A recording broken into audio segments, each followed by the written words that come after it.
La noche en que todo comenzó, el desierto parecía contener la respiración, y Thomas Hale, un ranchero solitario de las llanuras del suroeste, sintió por primera vez en muchos años que su propia vida estaba tan reseca como la tierra que pisaba, porque desde que la guerra le había arrebatado a su familia, y el tiempo le había robado la fe, su rancho no era más que un punto perdido entre el polvo y el silencio, un lugar donde los días pasaban sin dejar huella, y las noches se alargaban como culpas antiguas. Y fue precisamente en una de esas noches, cuando la luna colgaba pálida sobre las colinas y el viento traía un lamento extraño, que Thomas vio una figura desplomada cerca del abrevadero, una muchacha apache, apenas una niña, herida, con la piel cuarteada por el sol y los labios agrietados por la sed, y en ese instante supo que ayudarla significaba desafiar el miedo, el odio heredado, y las historias sangrientas que había oído toda su vida.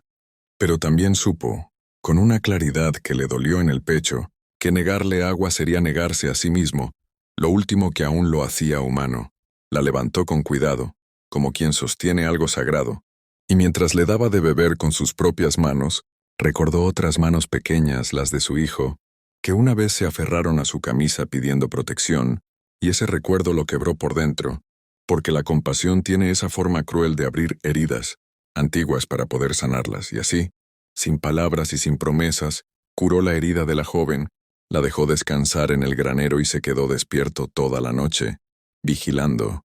esperando que el amanecer no le trajera consecuencias irreversibles.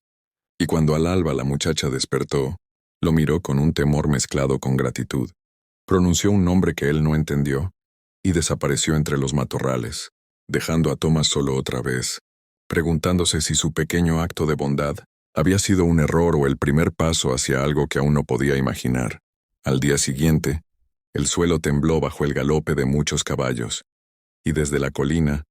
Thomas vio lo que siempre había temido: el rancho rodeado por guerreros apaches. Lanzas en alto, miradas duras, el aire cargado de juicio y destino, y mientras ajustaba el sombrero y salía al porche con las manos vacías, aceptó que tal vez la bondad no siempre trae recompensa. Pero aún así no se arrepintió, porque por primera vez en años había actuado no desde el miedo, sino desde el corazón,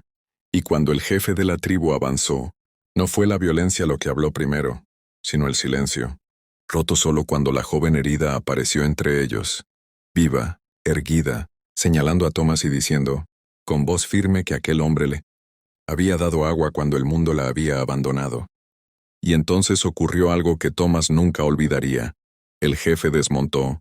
inclinó la cabeza y declaró que quien salva una vida no es enemigo, sino hermano, y así, en lugar de fuego, la tribu dejó protección, carne, historias compartidas alrededor del fuego,